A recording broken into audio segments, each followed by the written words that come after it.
মে মান্থের ১ তারিখ থেকে জয়েন্ট করে আর ৯ তারিখে হয়। ওই ৮ তারিখেই যখন আসে তখনই আমাকে বলেছিল যে ওই জায়গাটা দিয়ে না আসতে আমার ভীষণ ভয় লাগছিল। আমি দেখে ওকে বলছি যে अगर जाने का मन नहीं है तो मत जाना। বলছে नहीं रूम्पा बहुत सारा काम है जाना पड़ेगा। ওটাই লাস্ট আমার দেখা। তারপর আমি বাড়িতে চলে যাই। আমার যে ভাই সে আবার আমাকে ফোন করেছে। ফোন করে বলছে আরিয়ানের হচ্ছে তুমি তাড়াতাড়ি কারাপুটাতে যাও। মানে এত সুন্দর গন্ধ আসছে আমি বুঝতে পারছি না ব্যাপারটা। বাট আমি ওখান থেকে ঘুরছি, তো গন্ধটা কোথা থেকে বার করার চেষ্টা করছি। ফট করে আমার চোখটা গেছে এইভাবে স্পষ্ট দেখেছি কিন্তু কি আমি কোমরে হাত দিয়ে আমার দিকে তাকিয়ে আছে। বলছে मैं ऊपर ही रहूंगी, मैं ऊपर से किधर भी नहीं जाऊं, এরকম বলছে। উপর থেকে কোথাও যাবে না, ও উপরেই থাকবে। যেখানে অ্যাক্সিডেন্ট হয়েছে ওখানে আমি এখনো যাই। ওখানে যখন আমি দাঁড়িয়ে থাকি না কেমন যেন আমার এরকম ফিল হয় যে ও আমাকে দাঁড়াতে বলে, ইভেন ও আমাকে কিছু বলতে চায় এখনো। গাড়িটা নিয়ে যখন আমি আজকে আসি গাড়িটা আমার কন্ট্রোলে থাকে না। ভাঙাচোরা গাড়ি যখন একটা দাদা নিয়ে এসেছিল, ওই দাদা আমাকে বারবার বলছিল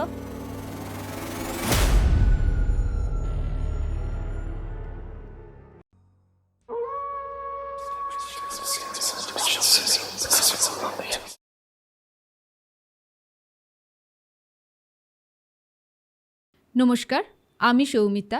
আমার চ্যানেল আতঙ্ক আনলিমিটেডে আপনাদের সবাইকে স্বাগত।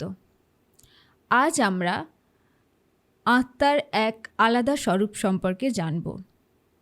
আত্মা যে সবসময় ক্ষতি করে সেটা নয়, মৃত্যুর পরেও যে তার প্রিয় মানুষটাকে ভুলে যেতে পারে না, সেই কাহিনী আজকের আমরা শুনব। এখন আমাদের সাথে আছে aryan.rumpa চ্যানেলের রুম্পা, অর্থাৎ রুম্পা বিশ্বাস। রুম্পা আমার কাছে আমার বায়োলজিক্যাল সিস্টার নয়, কিন্তু আমার বোনের থেকেও কোনো অংশে কম নয়।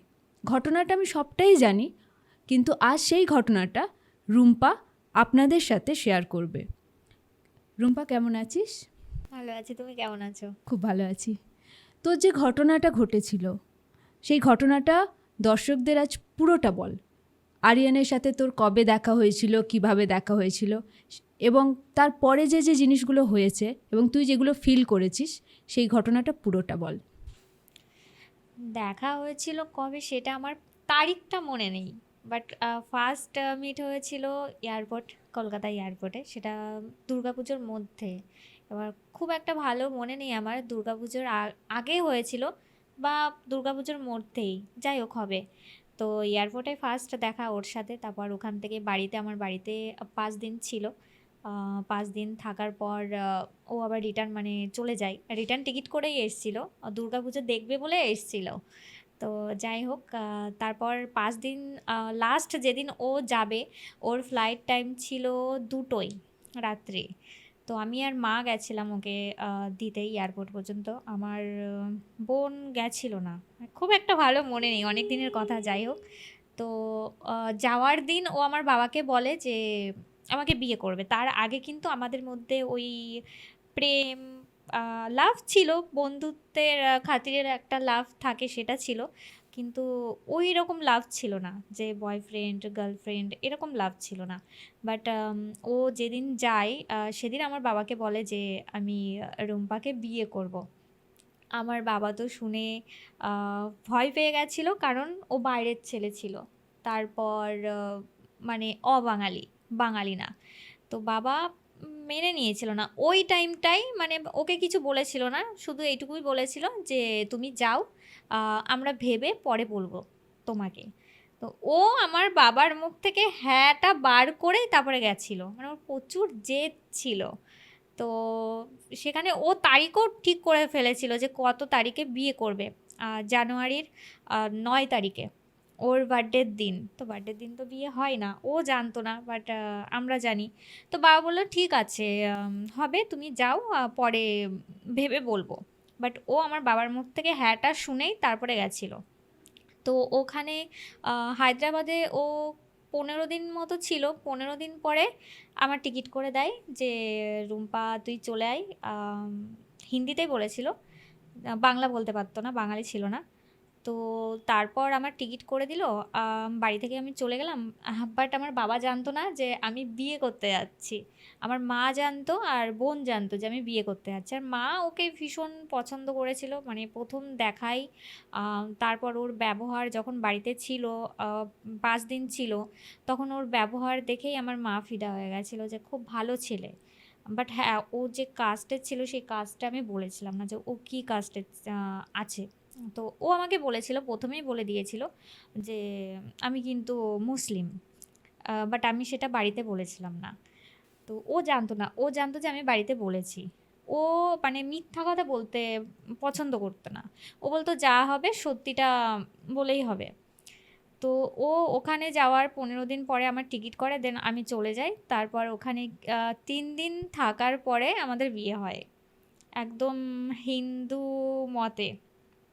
আর আমি কিন্তু জানতাম না যে আমাদের বিয়েটা ওইভাবে মানে ব্রাহ্মণকে ডেকে মানে একদম একটা হিন্দু ফ্যামিলিতে যেমন বিয়ে হয় ওইভাবে হবে আমি কিন্তু জানতাম না।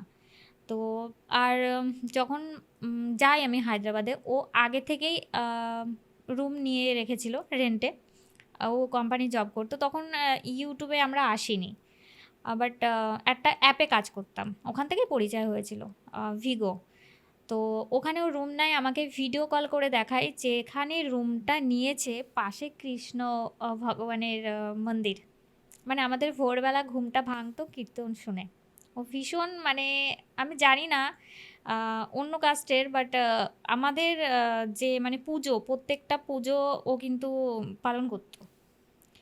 তো ওখানে যাওয়ার পরেও ৩ দিন মানে ৭ দিন নাইট ডিউটি ছিল। আর আমি যেহেতু ৩ দিন ছিলাম, মানে ৩ দিন পরে বিয়ে করেছিলাম। তো আমি যেদিন যাই তার পরের দিন থেকেই ওর নাইট ডিউটি চলে যায়। আর আমি মানে রুমে একাই থাকি, বাট ও আমাকে ফোন করে খোঁজ খবর মানে যেমন নেয় আর কি। যাই হোক ১ম এমনিও সবাই খুব ভালো খোঁজ নেয়, ভালোবাসাও দেখায়। বাট অনেকে শেষ পর্যন্ত সেটা রাখতে পারে না। যাই হোক। তো বিয়ের দিন আমাদের কেউই ছিল না। আমার বাড়ির কেউ ছিল না, ওর বাড়িরও কেউ ছিল না। শুধু ২ টো বন্ধু ছিল। নাম এখনও আমার মনে আছে। বাপ্পারাজ ছিল, আর একজনের নাম আমার খুব একটা ভালো মনে নেই। তো যখন বিয়ে করতে যাই তখন একটা মজার ঘটনা আছে। ও মালা নিয়ে গেছিল না। ও ওখানে যখন যাই তখন ব্রাহ্মণ বলল যে মালা কোথায়? তারপর ওর বন্ধুকে বলল, বন্ধুটা হিন্দুই ছিল। বলল যে হ্যাঁ মালা লাগবে, মালা নিয়ে আসো। মালা মিষ্টি নিয়ে আসে। বাট যখন বিয়েই বসে তখন দেখি ওর মানে পুজো করছে আরিয়ানকেই, মানে পইতে দিয়ে গলায়। তো আমি বুঝতে পারছি না, আমি বলছি বিয়ে কি এরকম হয় নাকি? মানে এরকম তো হয় না বিয়ে। আমি তখন ব্রাহ্মণকে জিজ্ঞাসা করলাম যে ইয়ে ক্যা হো রাই है, इतना টাইম তো নেই লাগতে। তখন উনি বলল যে একটা মুসলিম আর একটা হিন্দু মানে বিয়ে হয় না। কাউকে না কাউকে মানে যদি তুমি মুসলিমের মানে করো বিয়ে, তাহলে তোমাকে মুসলিম হতে হবে। আর ওখানে আরিয়ান চাইতো না যে আমি মুসলিমটা হয়ে যাই। আমি এই বিষয়ে সত্যি বলতে কিছুই জানতাম না। ও নিজে থেকে এইসব করেছে, আমি কিচ্ছুই জানতাম না। যখন মানে যেদিন আমার বিয়ে সেদিন যে টাইমে বিয়ে তখন আমি দেখছি যে হ্যাঁ, ও এইভাবে বিয়েটা করছে। মানে তখন আমাকে বলল যে আরিয়ান হিন্দু ধর্মে আসছে, তারপর তোমাদের বিয়েটা হবে। পাক্কা ৩ ঘন্টা লেগেছিল ওখানে বিয়ে কমপ্লিট করতে। মানে প্রত্যেকটা রীতি মেনে হয়েছিল। আর আমার যা আমি জানতাম না বাড়িতে ফোন করছিলাম, ঠাম্মিকে জিজ্ঞাসা করছিলাম, ঠাম্মি বলছিল। সেইভাবেই ওখানে বিয়ে কমপ্লিট হয়ে গেল।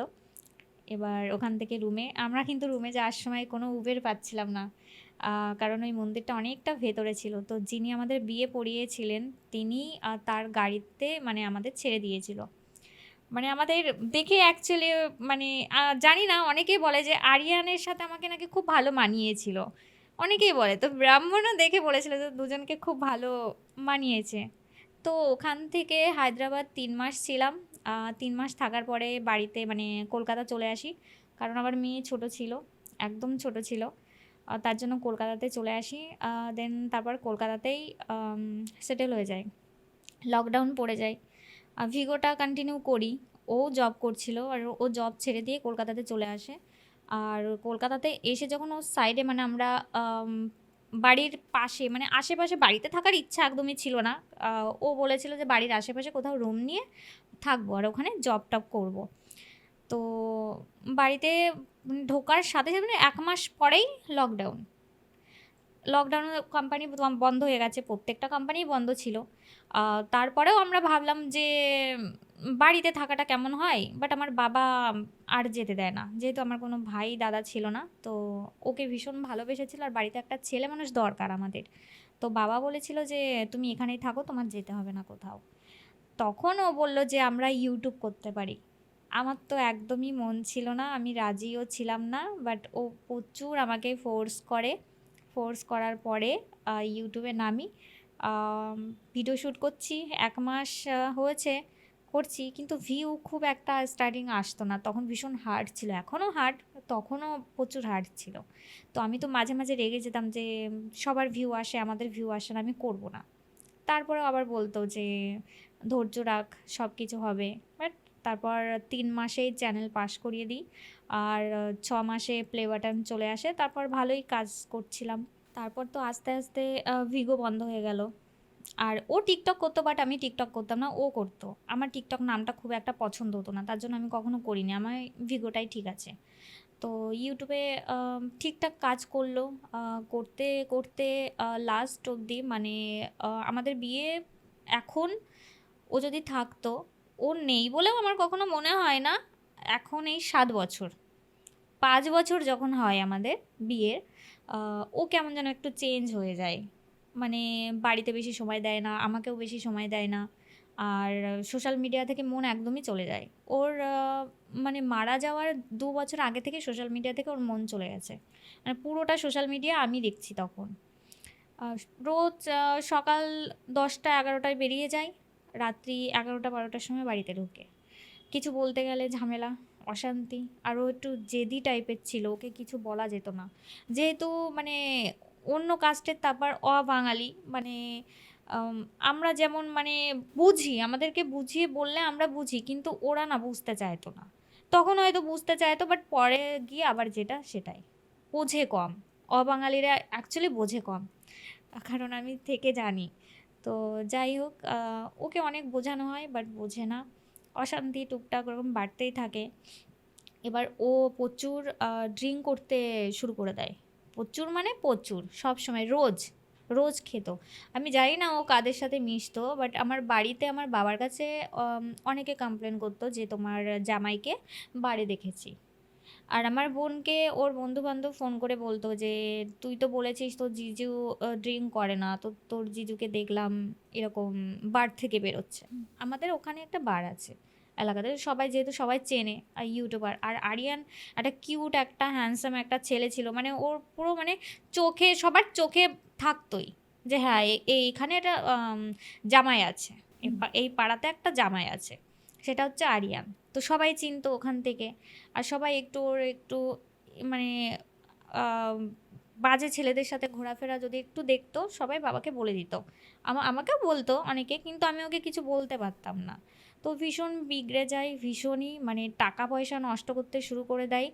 আর এমনকি ঘরের জিনিসপত্রগুলো বিক্রি করতে শুরু করে দেয়। আ সে যেমন টিভি, আ ফোন, ল্যাপটপ, আস্তে আস্তে সব বিক্রি করে দিল। আর আমার সোনাগুলোও কিন্তু সব বিক্রি করে দিয়েছিল, বাট ওটা আমি অনেক পরে জানতে পারি, আমি বলছি। যেদিন ও চলে যায় হুম। সেদিন কি হয়েছিল অ্যাকচুয়ালি? আমাদের ওখানে যে বারটা আছে গাজনাতেই। তো ও অ্যাকচুয়ালি তার আগে থেকে হায়দ্রাবাদ যাওয়ার জন্য মানে ডিসিশন নিয়েছিল। আমার কিছু ভিডিওতেও আছে, আমি ওর জামাকাপড়গুলো প্যাকিং করছি। আছে আমার আগের ভিডিওগুলো চেক করলে দেখতে পাবে যে জামাকাপড় প্যাকিং করছে। আর ওখানে বলছি যে আরিয়ান আম হায়দ্রাবাদ যাচ্ছে, জব করবে। মানে কোম্পানি যে জবটায় ও ছিল সেই জবটা করবে।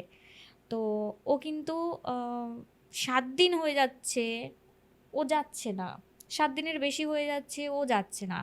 তো আমি ওকে বারবার বলছি যে, "তুই যাচ্ছিস না কেন?" মানে হিন্দিতেই বলি যে, "इतना टाइम क्यों लग रहा है ये? क्यों नहीं जा रही है?" তখন বলছে रूम्पा मैं 3-4 साल किधर था वो दिखाना है वो लोगों को। তো क्या दिखाना है বলছে থানা থেকে গিয়ে একটা লেটার লিখে মানে অফিসারের সাইন দিয়ে অফিসে দেখাতে হবে যে আমি 3-4 বছর কোথায় ছিলাম।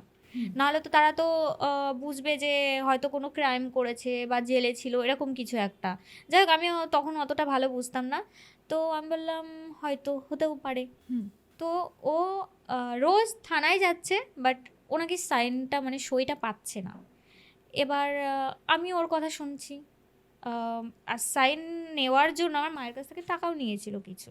তো আমিও জানি যে হ্যাঁ, এবার থানায় আমার একটা বন্ধু ছিল মানে চেনাশোনা। তো ওকে আমি ফোন করি একদিন হঠাৎ করে যে আমার কিছু একটা ভালো লাগছে না। তো হঠাৎ করে আমি ফোন করলাম। বললাম যে, "আরিয়ান কি ওখানে গেছে?" মানে সেদিন ও বাড়ি থেকে বেরিয়েছিল যে আমি থানাতে যাচ্ছি। সকালে বেরিয়েছে, 11টায় বেরিয়েছে, 4টে বাজে এখনো পর্যন্ত বাড়ি আসছে না। আর স্বাভাবিক টেনশন তো হবেই কারণ ও ওখানে কাউকেই সেইভাবে চিনতো না। তো তারপর আমি আমার ওই বন্ধুটাকে ফোন করি। ও বলল যে ওই স্যারটার নাম আমি বলছি না এখানে। তো ও আমাকে বলল যে, "স্যার তো নেই এখানে, উনি তো কল্যাণীতে চলে গেছে ১ মাস হয়ে গেছে।" তো আমি তখন বললাম, "আরিয়ান আছে ওখানে?" বলল, "কই আরিয়ান তো নেই।" আমি বলছি, "আরিয়ান যায় না?" বলছে, "না, আরিয়ান একদিনও আসেনি।" তারপর আমি আরিয়ানকে ফোন করি। আরিয়ানকে ফোন করে এটা কি ভিডিও কল যেদিন ও করি। চলে যায় সেই দিনেই? হ্যাঁ, আমি বলছি শোনো। আমি আরিয়ানকে তখন ফোন করি, ভিডিও কল করি। ১ম বার কল করলাম, রিসিভ করল না। ২য় বার কল করলাম, রিসিভ করল না। ৩য় বার ও আমার কলটা রিসিভ করল। আর তখন আ ছিল ও বারে ছিল। আমি বুঝতে পেরেছি। বাট ওকে আমি ধরা দিইনি যে আমি বুঝতে পেরেছি যে এটা বার। কারণ ওই বারটায় আ আমাদের অ্যানিভার্সারি কেক কাটার জন্য গেছিলাম। তো সেখান থেকে আমি চিনি। তো তারপর ও বলল যে, "আমি ১ ঘন্টা পরে আসছি।" আর যেহেতু রাস্তায় আছি আমি এখন কিছুই বলব না। আমি বললাম, "তুই জলদি আয় কুছ বাত করনা है।" তো বলল, "হ্যাঁ, হ্যাঁ, আমি আসছি।" ১ ঘন্টা হয়ে যাচ্ছে, ২ ঘন্টা হয়ে যাচ্ছে, ও আর আসছে না। তো ওই বারটার পাশে আমার একটা ভাই মানে চেনাশোনা, ওই ভাইকে আমি ফোন করেছি যে, "দেখ তো ওখানে আমার গাড়ি আছে কিনা?" তো তখন আমার গাড়ি নিয়েই চলাফেরা করত। কারণ নিজের গাড়িটা বিক্রি করে দিয়েছিল। তো আমার ওই ভাইটা বলছে, "হ্যাঁ, তোর গাড়ি আছে।" আমার তখন বিশ্বাস হচ্ছে না। আমি বললাম, "তুই ভালো করে দেখ, ওখানে আমার গাড়ি আছে কিনা। আমার গাড়ির কালারটা জানিস তো?" বলছে, "হ্যাঁ, হ্যাঁ, হ্যাঁ, হোয়াইট কালার আর গ্রিন কালার, ব্লু কালারের হেলমেট।" তাহলে তো ঠিকঠাক বলছে। এবার আমি সাইকেল নিয়ে বেরিয়ে গেছি। আমি যখন বেরোবো তখন আমার বাবা বলছে সন্ধ্যা তখন বাবা ৫টা বাজে। বাবা যাবে ৫টা-৬টা বাজে। বাবা যাবে তখন সবে যাবে বাবা। তো বাবা আমাকে বলছে যে, "আরিয়ানকে ডাকিস তো, ওর সাথে আমার কিছু কথা আছে।" অলরেডি বাবার কানে চলে গেছে। আর আমি কিন্তু তখনও বলছি না কিছু যে হ্যাঁ, ও এই বারে আছে। কিচ্ছু বলিনি। আমি সাইকেল নিয়ে বেরিয়ে গেছি। বারে তো দুম করে হঠাৎ করে একটা মেয়ে ছেলে উপরে যাওয়া যায় না। আর আরিয়ানের একটু মানে মান-সম্মান, একটু না মানে প্রচুর মান-সম্মান। তো আমি ওখানে মানে ওখানে যেহেতু সবাই চেনে আমাকে, তো ওখানে একটা ভাইকে বললাম যে, "উপরে গিয়ে বলো আরিয়ানকে যে রুম্পা এসছে।" তখন ওই আরেকটা ভাই উপরে গেল। গিয়ে আরিয়ানকে বলল যে, রুম্পা এসছে। তখন ও দরজার মানে ওখান থেকে মানে উপর থেকে দেখা যায় নিচে। ও দরজার ওখানে এসে দাঁড়িয়ে আমাকে বলছে, "উপাড়া।" আমাকে বলছে। আমি তখন গেছি উপরে। আর আমাদের মধ্যে না ঝগড়া প্রচুর হতো। এমন না যে ঝগড়া হতো না। যেমন মানে ভালোবাসা ছিল, তার থেকে বেশি ছিল ঝগড়া।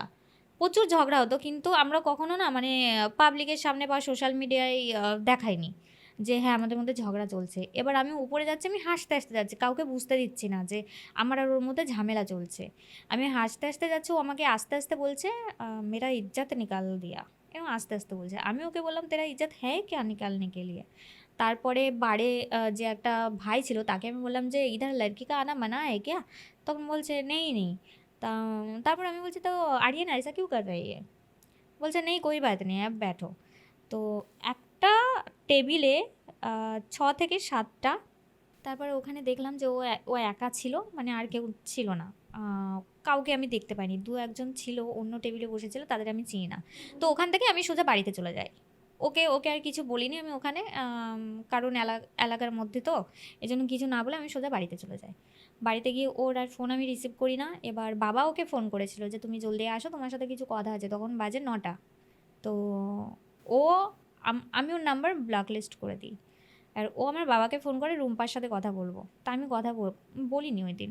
তো ও ওই রাত্রে হায়দ্রাবাদ চলে যায়। মানে আমার যে গাড়িটা ছিল গাড়িটা নিয়ে ওর কাছে একটা ব্যাগ ছিল। একটা ড্রেস ছিল, মানে একটা শার্ট ছিল, ডকুমেন্টস ছিল, ডকুমেন্টস নিয়েই বেরিয়েছিল, যেহেতু বলেছিল থানায় যাচ্ছি। তো ওগুলো নিয়েই বেরিয়ে গেছে, গাড়িটা গ্যারেজে রেখে ও ডাইরেক্ট চলে গেছে হায়দ্রাবাদ। আর আমার বাবাকে লাস্ট বলল যে সোমাকেও দেখকে রাখনা আর রুম্পাকেও দেখকে রাখনা, বলে চলে গেল। 1 মাস আমার সাথে পুরো মানে কন্ট্যাক্ট পুরো বন্ধ, কোনো কন্ট্যাক্ট নেই ওর সাথে, আমার কথা হয় না, কিছু না। আর ওই সময় মানে আমার একটু রাগ হয়েছিল, আর আমি একটু ডিপ্রেশনেও চলে গেছিলাম, কারণ ও কিছু কিছু কাজবাজ করে গেছিলো, যেগুলো আমি ও যাওয়ার পরে জানতে পারলাম যে এই কাজগুলো মানে অনেক বড় কাজবাজ করে গেছিলো।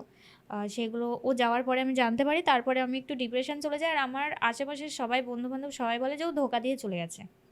আমারও কোথাও না কোথাও মনে হয়েছিল যে হ্যাঁ, ধোকা দিয়ে হয়তো চলে গেছে, কারণ আমার নামে প্রচুর লোন নিয়েছিল 5-6টা। তারপর আমার সোনার যা জিনিসগুলো ছিল সেগুলো নিয়েছিল। এবার যদি তুমি বলো যে সোনার জিনিসগুলো নিয়েছিল তুই কি জানতিস না, তাহলে আমি বলবো আমার শাখা ওর ভাইয়ের একবার অ্যাক্সিডেন্ট হয়েছিল, তার জন্য। তারপর আবার ও ফিরলো কবে?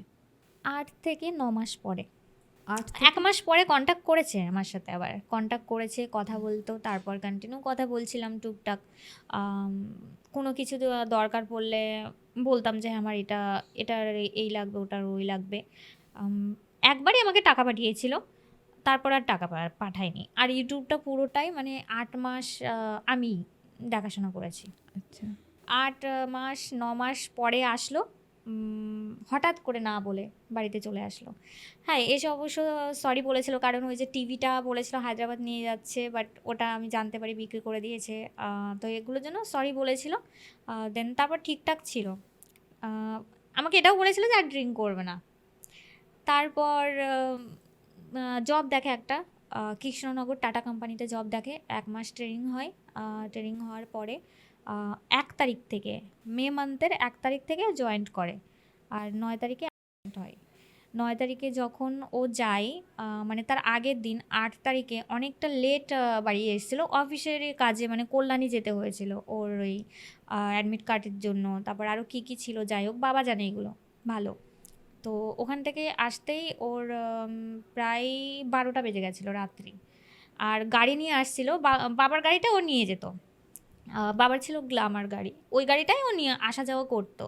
তো বৃষ্টি হয়েছিল, বৃষ্টির মধ্যে না ওই পুরোনো গাড়ি তো ব্যাটারিটা একটু বসেছিল, তো পরের দিন যার জন্য মানে স্টার্ট নিচ্ছিল না। আর ওই দিন সকালেও প্রচুর লেটে উঠেছিল, 10টার সময় উঠেছিল 9 তারিখ। ও 8 তারিখে এসে আবার রাত্রিবেলা কিন্তু শ্যুট করেছে, মানে রাত্রিবেলাটা ও শ্যুট করতো, ও বলতো যে আমাকে ফোন করে বলতো সন্ধ্যার দিকে যে মেকআপ করে থাকবি, এসে শ্যুট করব।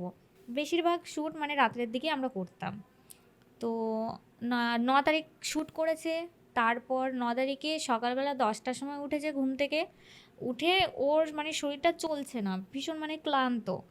আর রাত্রে যখন আসে তখন আমাকে যে যে জায়গাটা অ্যাক্সিডেন্ট হয়েছিল, ওই 8 তারিখেই যখন মানে আসে তখনই আমাকে বলেছিল যে ওই জায়গাটা দিয়ে না আসতে আমার ভীষণ ভয় লাগছিল, কারণ আরিয়ানের আগে ওই জায়গাটায় প্রচুর অ্যাক্সিডেন্ট হয়েছে, আর যাদেরই অ্যাক্সিডেন্ট হয়েছে তারা কেউ বেঁচে নেই।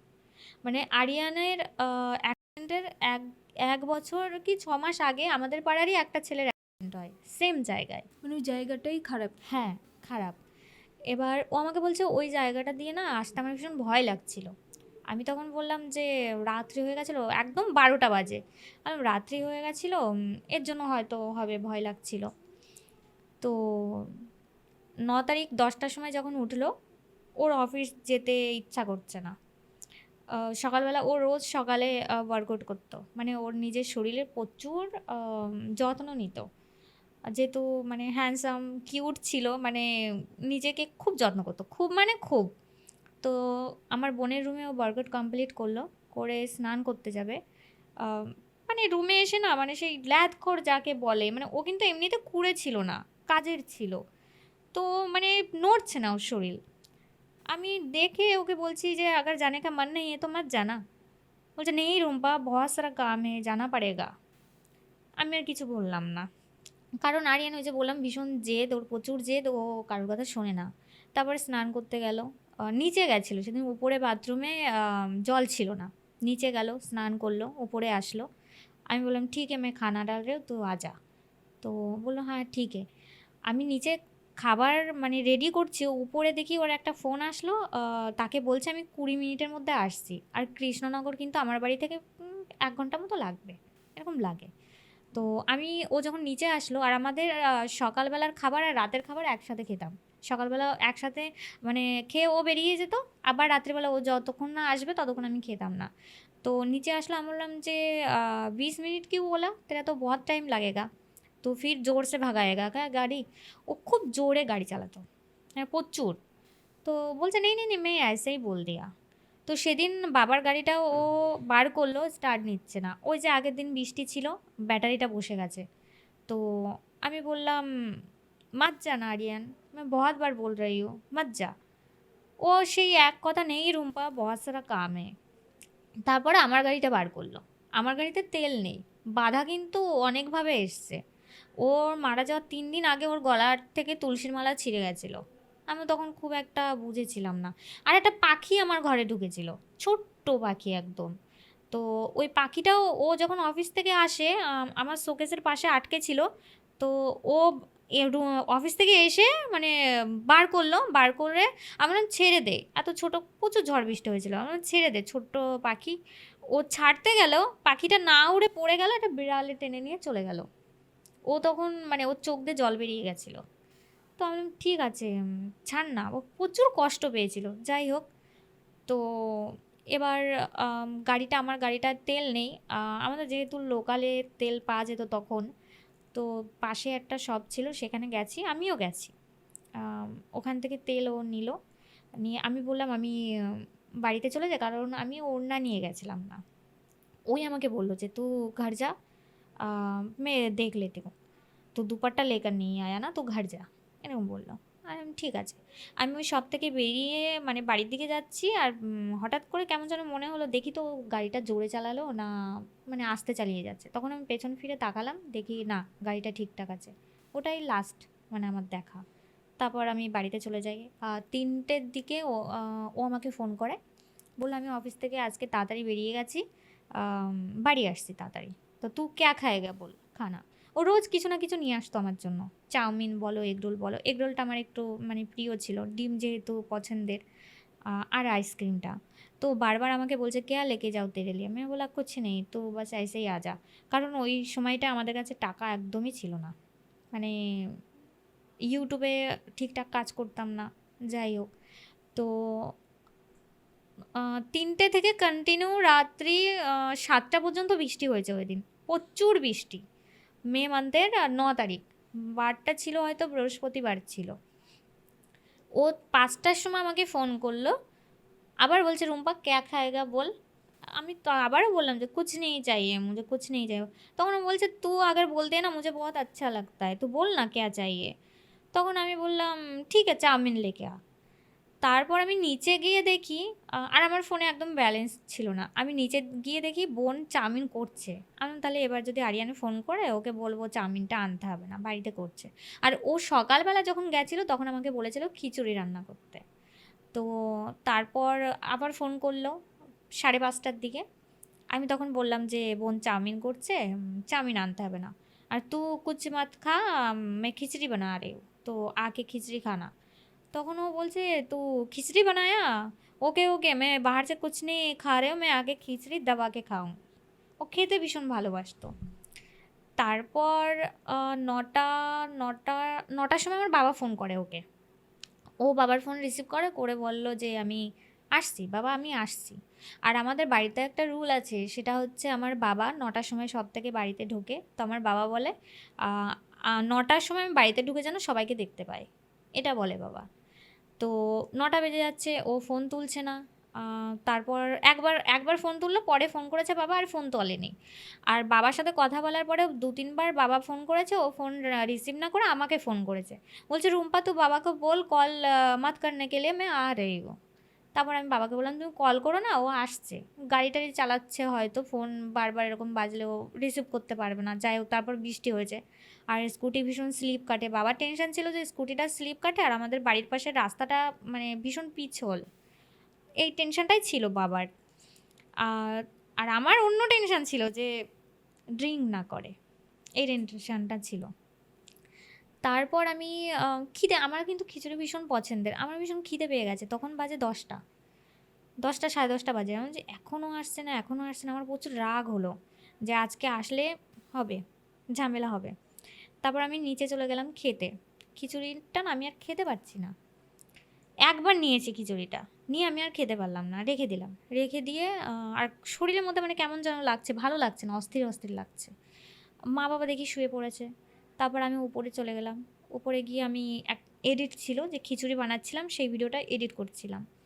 তো এডিট করতে করতে মা বাবা উপরে চলে আসলো। এবার মা বাবার মন তো, আমার মা বাবা কিন্তু ওকে ভীষণ ভালোবাসতো, মানে আমার মাঝে মাঝে এরকম ফিল হতো যে আমি শ্বশুর বাড়িতে আছি, এরকম ফিল হতো, মানে এতটা ভালোবাসতো ওকে। তো মা বাবা উপরে চলে এসছে। মা মেঝেতে বসে আছে, বাবা আমার পাশে বেডে বসে আছে। তখন মা আমাকে বলছে, আরিয়ান ফোন কেন তুলছে না বলতো? আমি তখন লাইট, মানে যাতে টেনশন না করে বাবা। আমি বললাম হয়তো রাস্তায় আছে, দেখো চলে আসবে। বলছে তুই আবার ফোন কর তো। আমি বলছি আমার ফোনে তো ব্যালেন্স নেই। তারপর বাবার ফোন থেকে আলিয়াকে ফোন করেছি, আমার ননদ, ছোট ননদ। আলিয়াকে ফোন করে বললাম যে আলিয়া, तुम्हारा भाई फिर से लेट कर रही है, तुम एक बार कॉल करो, शायद मेरा फ़ोन नहीं उठा रही है, वो डर रही है, মানে আমাকে একটু ভয়ও পেত।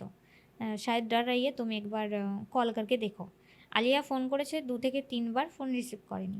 তখন আলিয়া আমাকে বলল যে भाभी भैया कॉल नहीं उठा रही है, तुम जब तुम्हारे साथ बात होगा, जब आएगा मुझे एक बार कॉल करके बता देना। ঠিক আছে।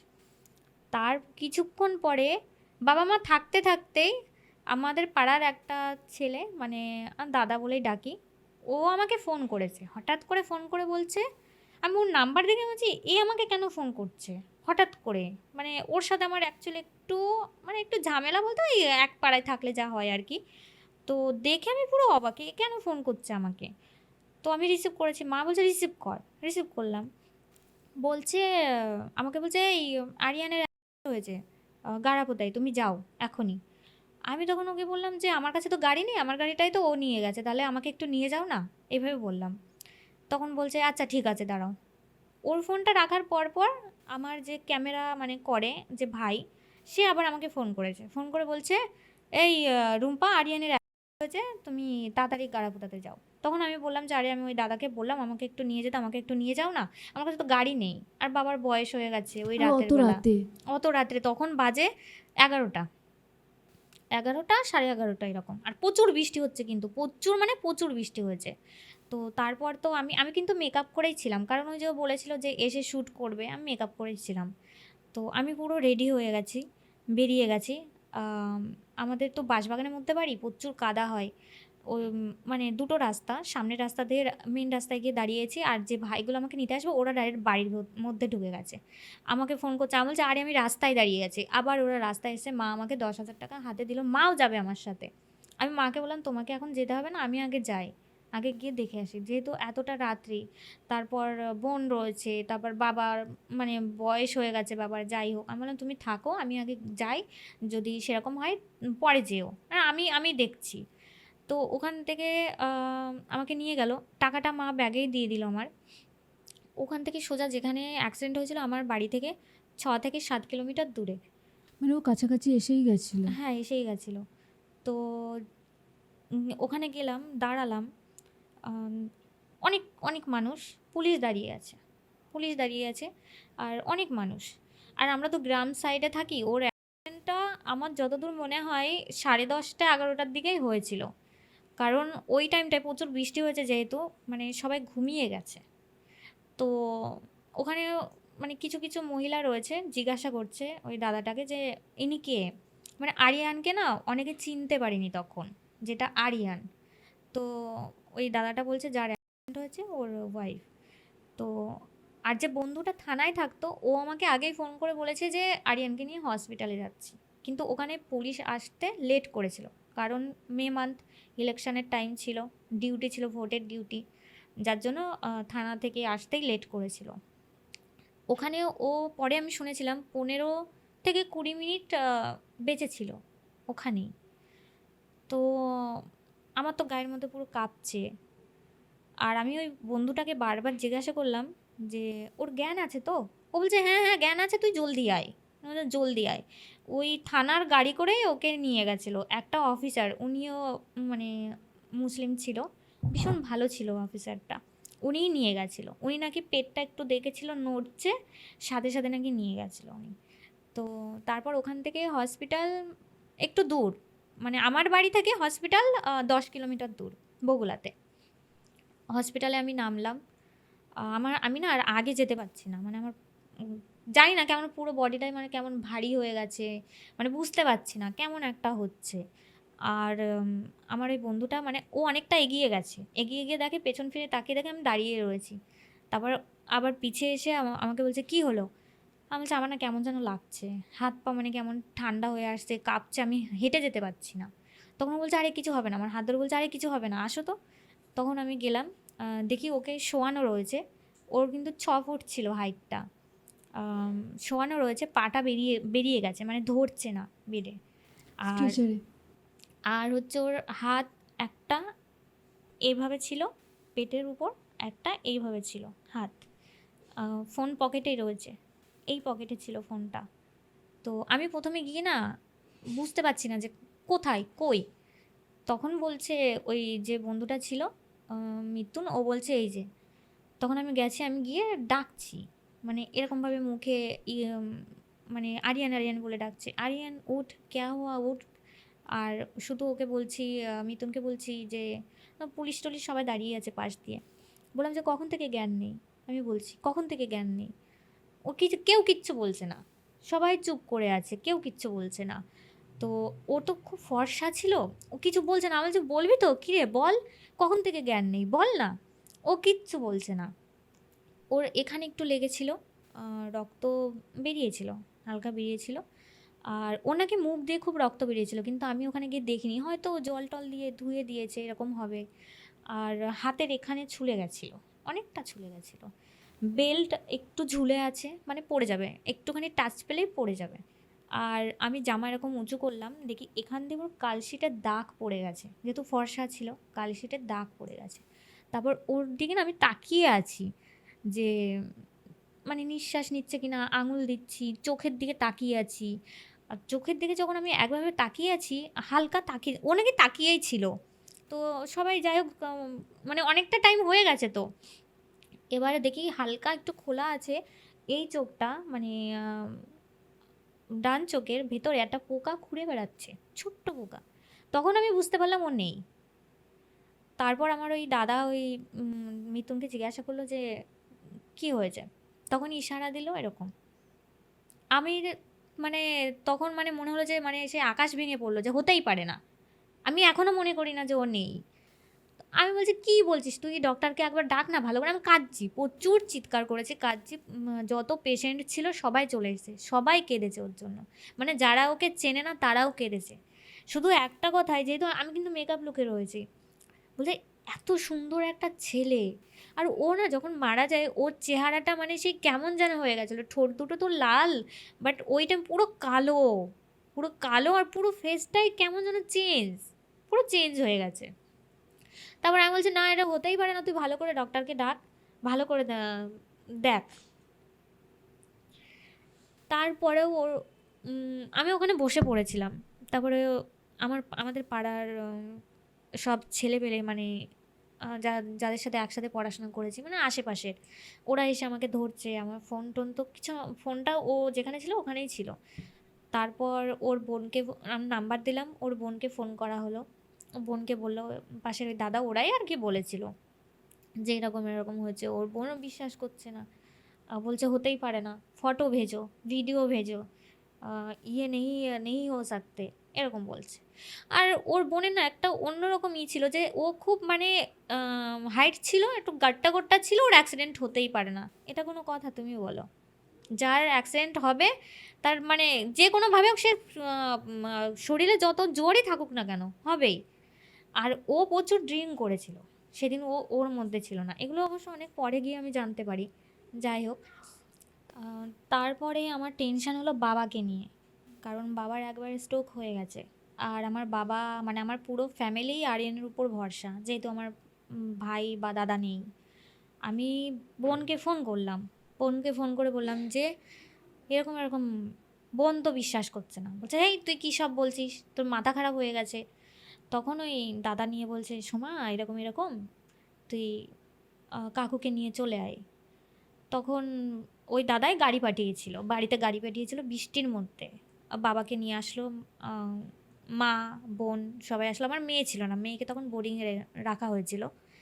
তো আমার মা না ওখানে চিৎকার করেছিল, আর বাবা, মানে আমি নিজেকে সামাল দেবো না বাবাকে সামাল দেবো এরকম অবস্থা হয়ে গেছিলো। আর আমি বারবার ওদেরকে বলেছিলাম বাবার কিন্তু একবার স্ট্রোক হয়ে গেছে, আমার বাবার পাশে কিন্তু থাকিস তোরা। তো সেইভাবে ওরা ছিল, আমার পাড়ার ছেলেপেলে ভাই, বন্ধু বান্ধব যারা ছিল ছিল, দেখেছে।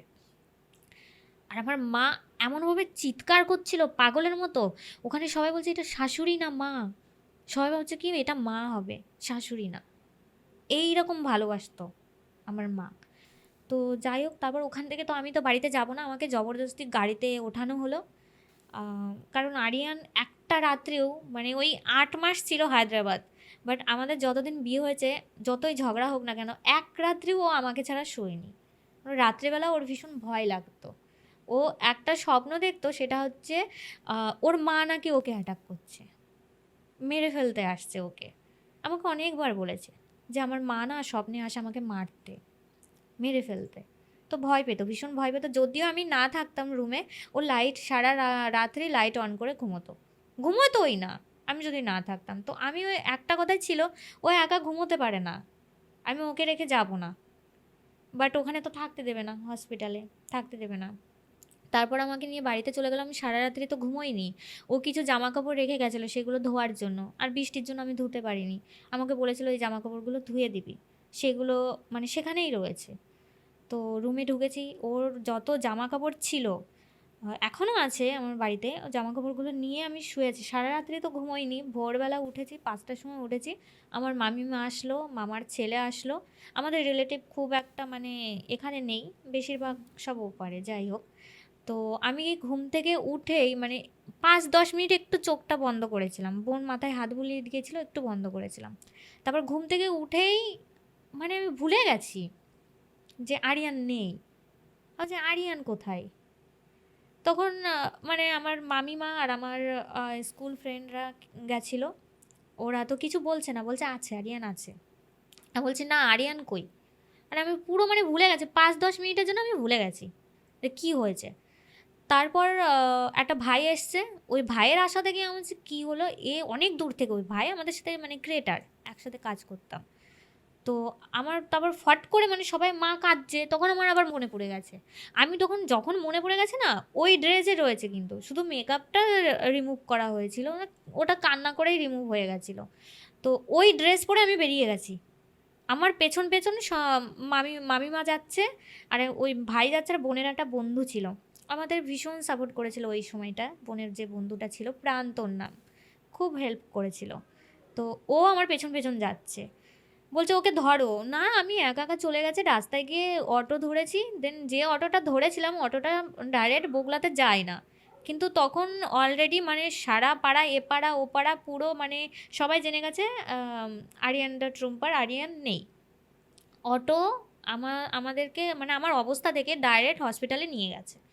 হসপিটালে ওখানে গিয়ে বার করলো, তারপর যা যা প্রসেস থাকে ওইগুলো করার পরে থানাতে গেলাম, থানাতে ওইগুলো করার পরে তারপর মর্গে, মর্গে গিয়েও মানে আমি তো মর্গে আমার ভালো মনে আছে, কৃষ্ণনগরে একটা গাছ ছিল, গাছের নিচে মানে আমাকে শুইয়ে রেখেছিল। ফট করে আমার তখন মেয়ের কথা মনে পড়ে গেছে, আমার মেয়ে ভীষণ ভালোবাসতো ওকে, আর ও আমার মেয়েকে ভীষণ ভালোবাসতো, মানে এইসবের মধ্যে মেয়ের কথা মনেই নেই। তারপর বলছে আমার মেয়েকে ফোন কর। তখন ওরা সবাই করলো, জানানো হলো। তোর মেয়ের স্কুলের টিচাররা পর্যন্ত কেঁদেছিল।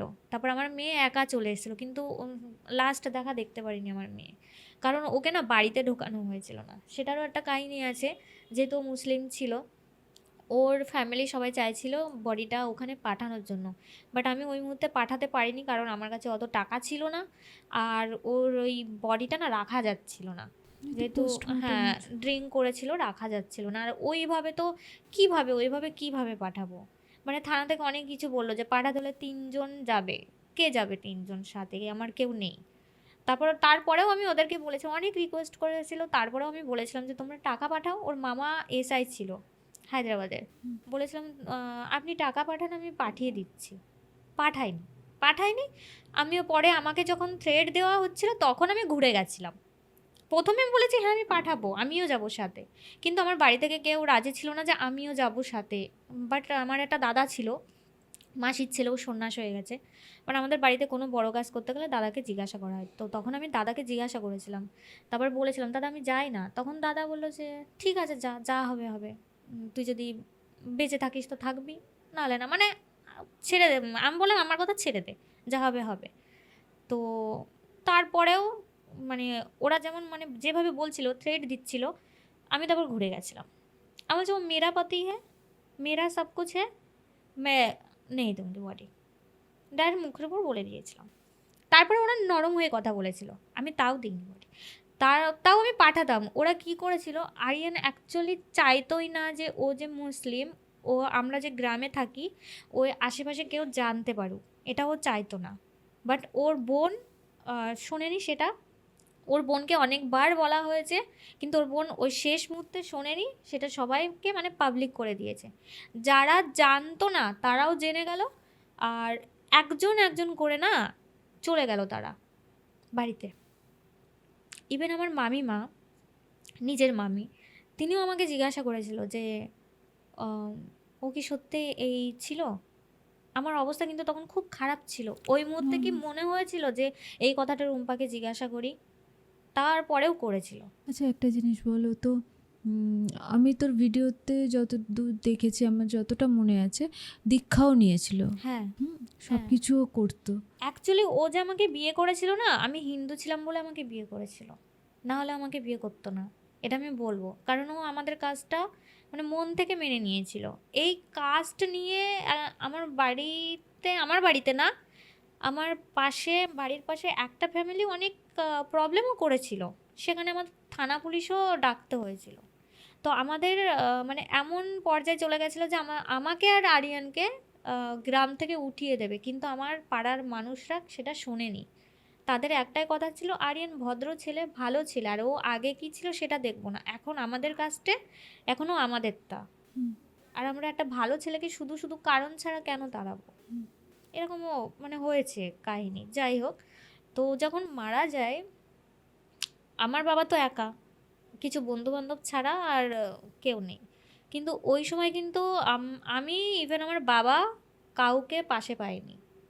আমার রিলেটিভ থেকে শুরু করে আমার মামার দুটো মেয়ে, তারা কেউ আসেনি। বাট আমার দূরের সম্পর্কে মানে আমার মায়ের জ্যাঠাতো মেয়ে যারা, মানে মামার মেয়ে, তারা আবার এসেছিল। কিন্তু দুটো দিদি মানে এসেছিল। বড়দির শরীরটা খারাপ ছিল, মেজদি এসেছিল, ছোটদি এসেছিল। যাই হোক, আর ওই টাইমটাই মানে আমার বন্ধু বান্ধব ছাড়া আর সোশ্যাল মিডিয়ার অনেক মানে যারা পজিটিভ দেখে অনেকে আমাকে সাপোর্ট করেছিল। অনেক দূর দূর থেকে লোকজন এসেছিল আমার সাথে দেখা করতে, কিন্তু আমার রিলেটিভরা কেউ কিন্তু আসে। তারপরে রুম্পা তারপর আহ, যখন মর্গের থেকে আরিয়ানের একটা খাইশ ছিল, তোমাদের আগে বলি। সেটা হচ্ছে আরিয়ান বারবার বলতো আমাকে, যখন জ্যোতিষী বলল যে ও 2024-এ এরকম এত বড় একটা অ্যাক্সিডেন্ট আছে, তো ও যদি সাবধানে চলাফেরা করে ও বেঁচে যাবে। ইভেন ও মারা যাওয়ার 6 দিন আগে আরেকটা জ্যোতিষীর কাছে গেছিলো, তিনি বলেছিল তুমি বাইক ধরবেই না, তুমি বাসে যাতায়াত করো, ট্রেনে যাতায়াত করো, তুমি বাইক একদম ধরবে না।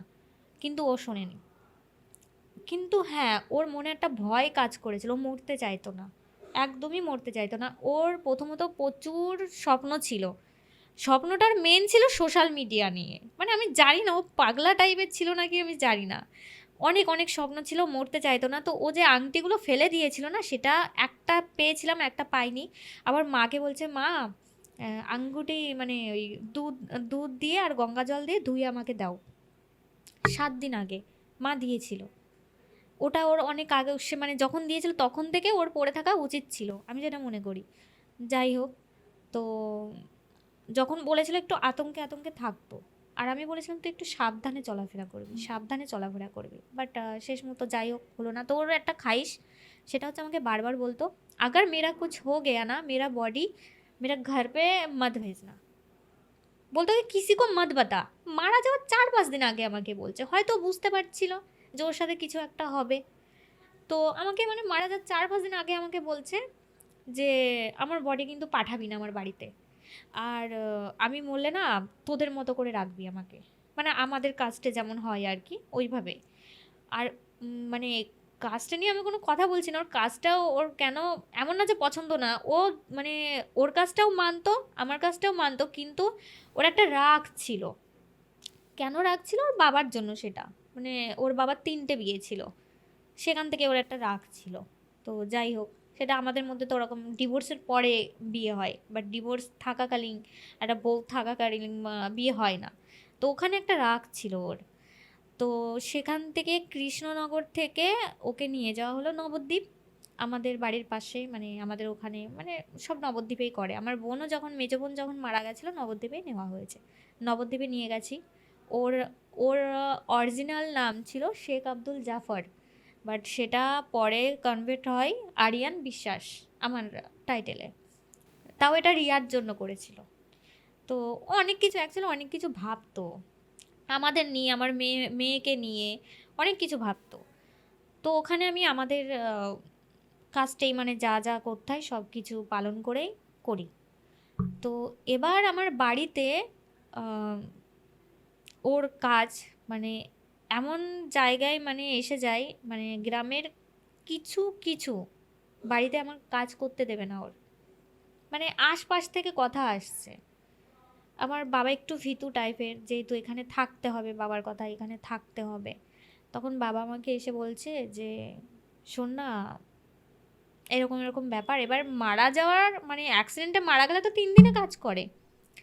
তো সেখানে আম, মানে 3 দিন না, 3 দিনের বেশি হয়ে যায়, মানে একটু আতঙ্ক টাইপের, মানে এমন পর্যায়ে গেছিল যে আমার বাড়িতে কোনো ব্রাহ্মণ আসতে দেওয়া হয়নি, এই পর্যন্ত গেছিল।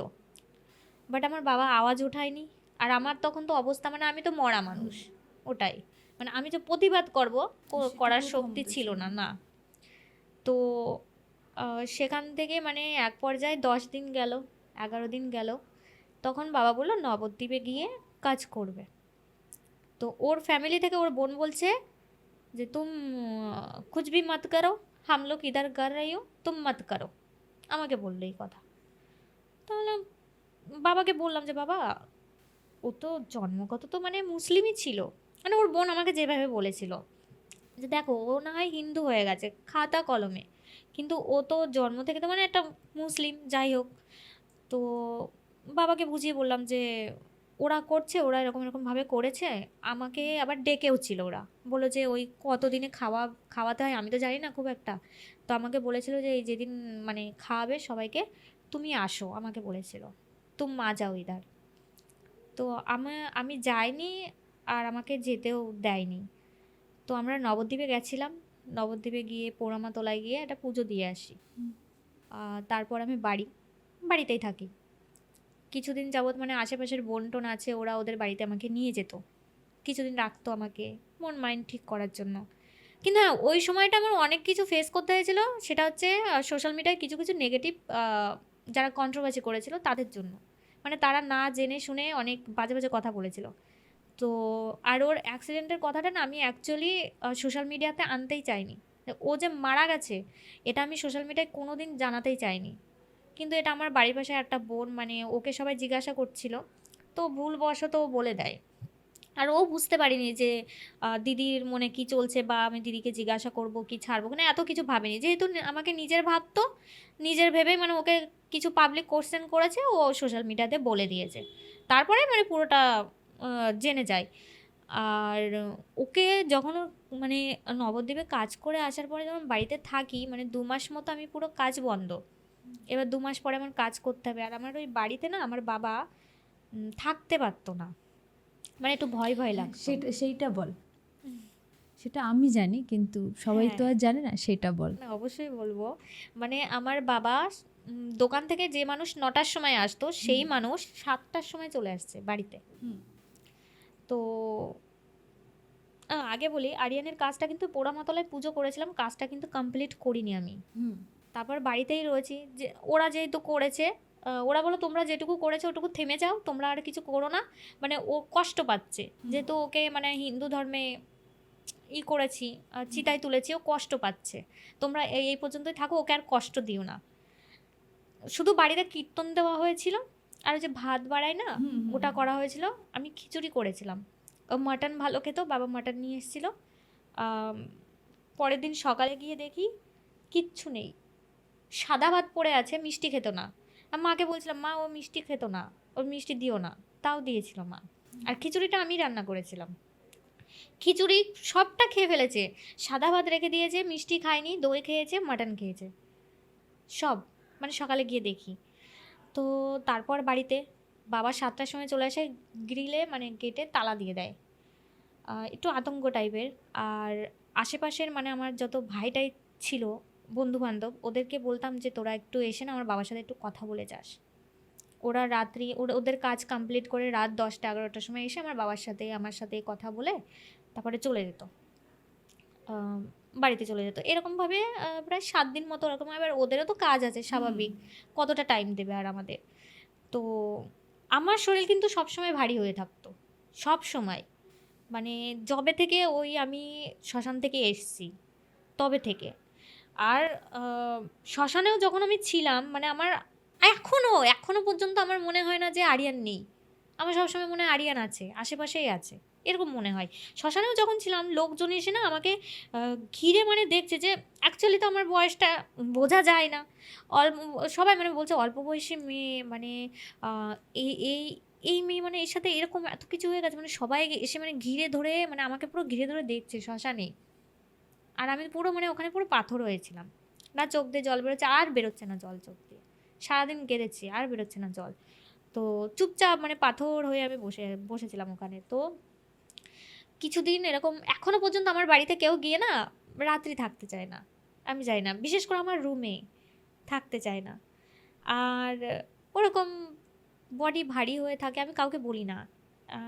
আমার বাবা এমনি ভীতু টাইপ, যে মানুষটা 9টায় আসতো 7টায় চলে আসতো। তারপর আমার মেয়ে আরও ভীতু। মানে আমার মেয়ে তো আরিয়ান মারা যাওয়ার কিছুদিন, মাস খানেক মতো আমার বাড়িতেই, মানে আমাদের বাড়িতে ছিল না, ও ওর বাবার কাছে ছিল। আর বোনও আছে ভীতু টাইপের। আমার বাবা বেশি ভীতু। আর আমাদের টেনশন বাবাকে নিয়ে। তো যাই হোক, আমি চুপচাপ থাকি, কাউকে কিছু বলি না, চুপচাপ থাকি।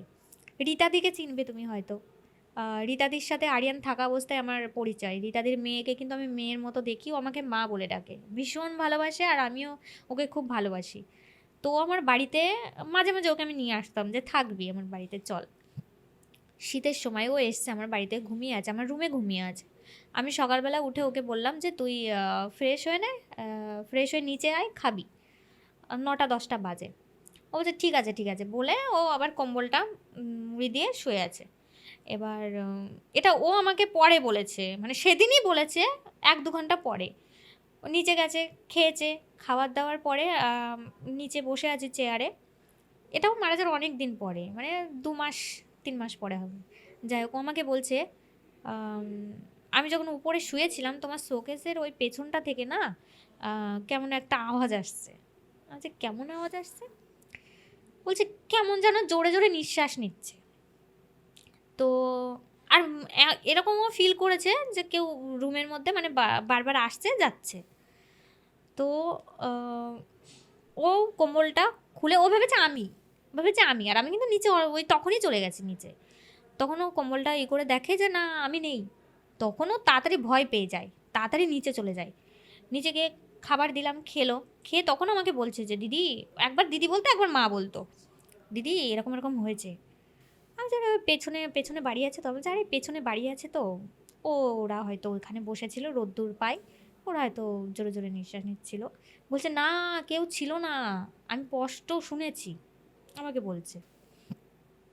তখন আমি ওকে বললাম যে ও স্পষ্ট শুনেছিস তো? আমি কিন্তু জানি, আমি তাও ইগনোর করছি যে যাতে ও ভয় না পায়। তুই বারবার দেখতিস আরিয়ানকে? আমি এখনও দেখি, এখন আমি স্পষ্ট দেখি, সিরিয়াসলি আমি স্পষ্ট দেখতে পাই। তো আর আমাদের ভিটে বাড়িটাও কিন্তু খুব একটা ভালো না। এটা অনেক জ্যোতিষ বলো, কবিরাজ বলো, বাড়িতে ওই যে যারা যায় না সাপুরে, ওনারা গিয়েও বলেছে আমাদের বাড়িতে যে নিচে যে আমাদের বাথরুমটা আছে, বাথরুমের পেছন সাইডটা ভালো না। এ সিরিয়াস বাস্তব কথা, এটা অনেকেই বলেছে। তো এবার স্নেহার ব্যাপারটা গেল। এবার দিয়াকেও চেনো, অনেক ভিডিওতে দেখেছো দিয়াকে। দিয়ার সাথে আমার পরিচয় কিন্তু 1.5 বছর হচ্ছে। আর দিয়া আমার ভীষণ ভালো ফ্রেন্ড। ও আমার ভীষণ কেয়ার করে, আমিও ওর কেয়ার করি, বন্ধুত্বের খাতিরে যেটা আর কি, ভালোবাসে প্রচুর। ও একবার আমার বাড়িতে গেছিলো, ফার্স্ট টাইম আমার বাড়িতে গেছে।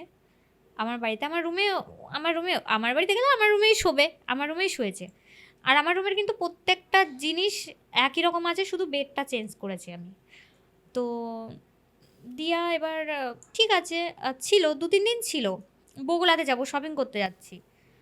দিয়া আমাকে বলছে যে চল আমিও যাব, কিছু কিনবো। এবার আমার গাড়ি রয়েছে যেহেতু, স্কুটিটা, ওই স্কুটিটাই কিন্তু আরিয়ানের অ্যাক্সিডেন্টটা হয়েছিল। তো আমাকে বলা হয়েছিল বিক্রি করে দিয়েছে, বাট আমার বাবা বিক্রি করেনি, কারণ দাম পাচ্ছিল না। দাম থেকে বড় কথা, আমার বাবার মনে হয়েছিল অ্যাক্সিডেন্ট করা গাড়ি কাকে আবার দেবো, কার কী ক্ষতি হয়ে যাবে, এর জন্য নিজের কাছেই রেখে দিয়েছে। বাট ওই সময় আমাকে বলেছিল বিক্রি করে দিয়েছি। তো যাই হোক, গাড়ি করে ওকে নিয়ে যাচ্ছি। পেছন থেকে আমাকে বসে বলছে যে তোকে একটা কথা বলবো, আমাকে বলছে। আমি যে হ্যাঁ বল। বলছে কিছু মনে করবি না তো? আমি যে না না, কী মনে করবো, বল তুই। তখন আমাকে বলছে যে জানিস আমি না ভয় পেয়ে গেছি। আমি যে কেন? বলছে আমি স্বপ্নে দেখেছি আরিয়ানকে। আমি যে কী বলেছে?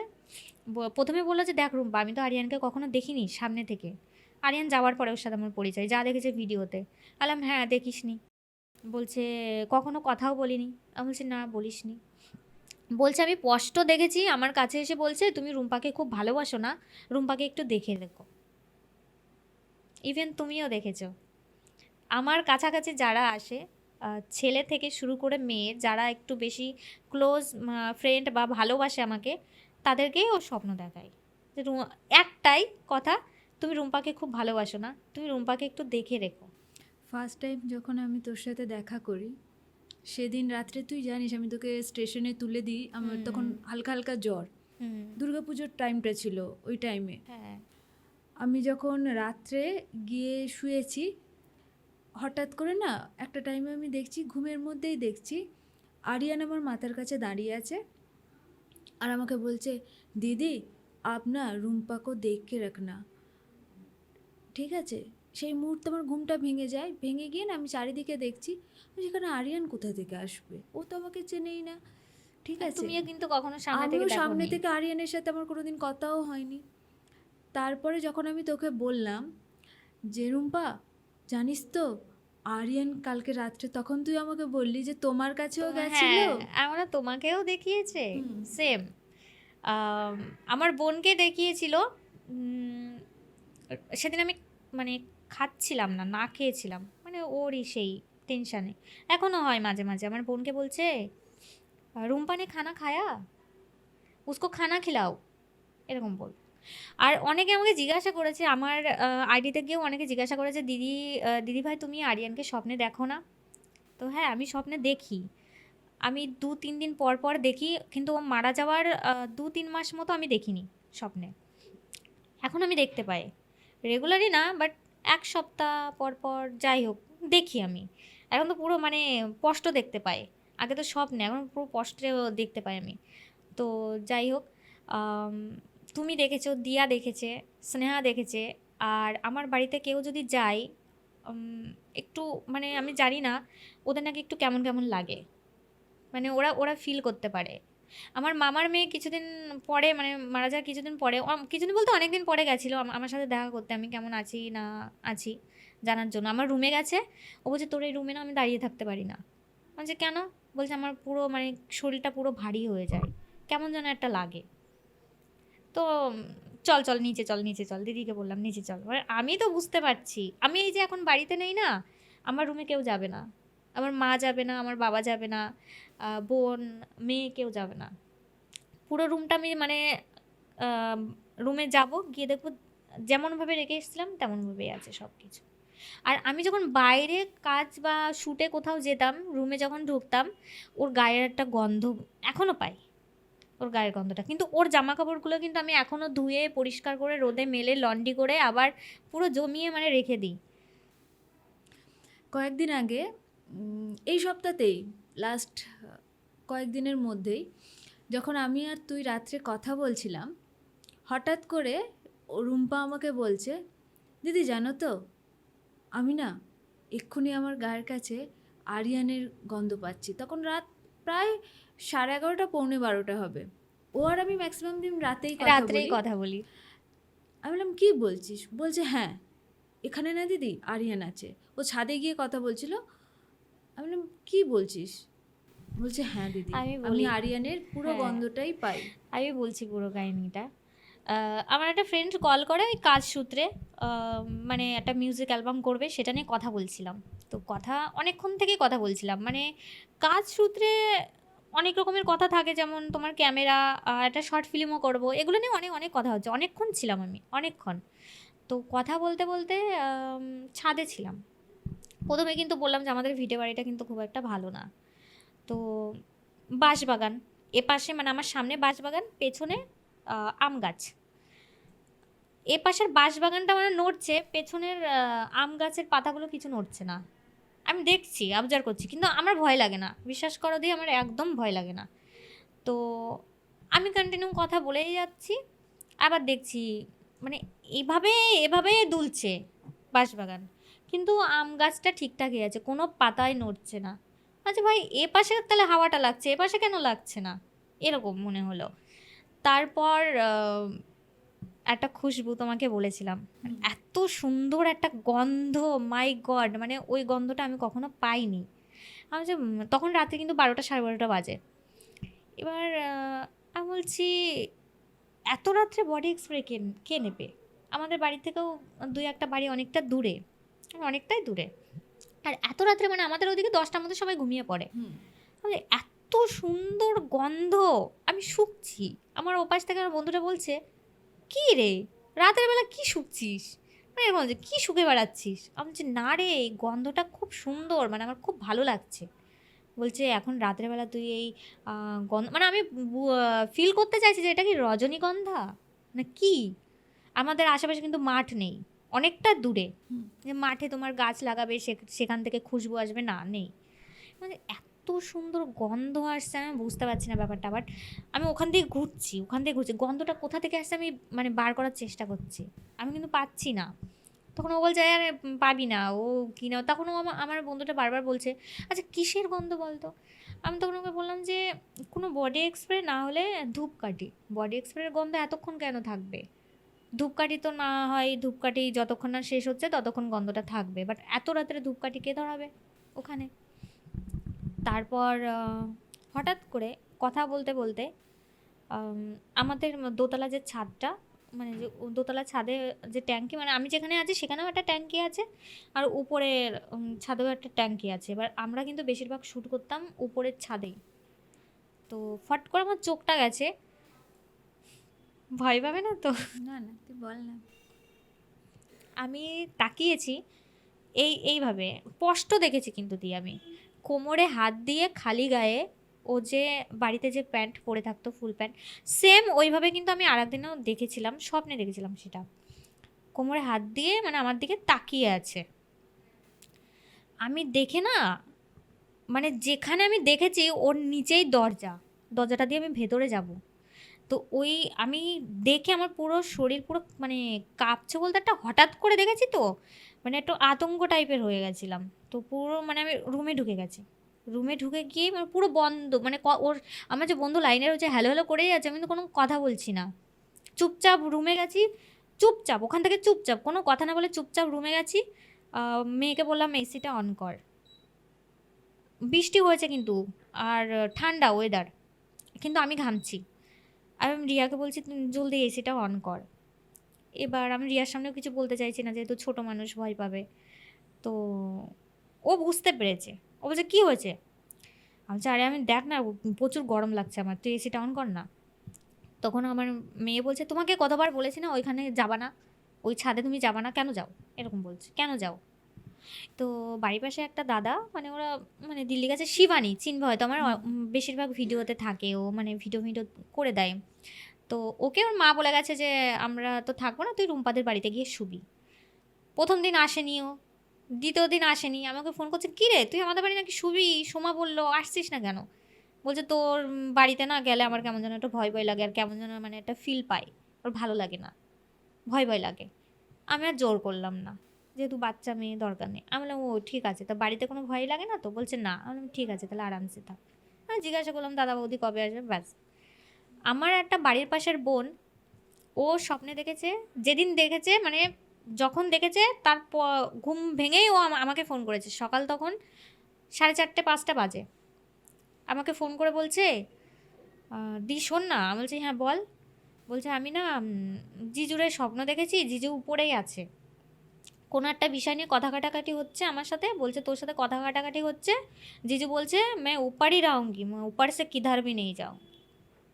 এরকম বলছে, মানে উপর থেকে ও কোথাও যাবে না, ও উপরেই থাকবে। যেখানে অ্যাক্সিডেন্ট হয়েছে ওখানে আমি এখনও যাই মাঝে মাঝে, আমি রাত্রি করে যাই। আমার বাবা অবশ্য জানি না এই ভিডিওটা দেখার পরে আমার কি হবে। মা জানে, মা আমাকে বলেছিল তোর বাবা যেন জানতে না পারে, তাহলে আমাকে আর যেতেই দেবে না।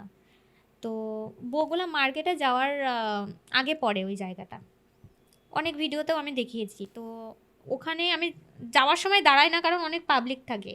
অনেক পাবলিক থাকলে না আমার দাঁড়াতে ভালো লাগে না। আসার সময় দাঁড়াই, যেহেতু একটু রাত্রি রাত্রি হয়, কেউ থাকে না।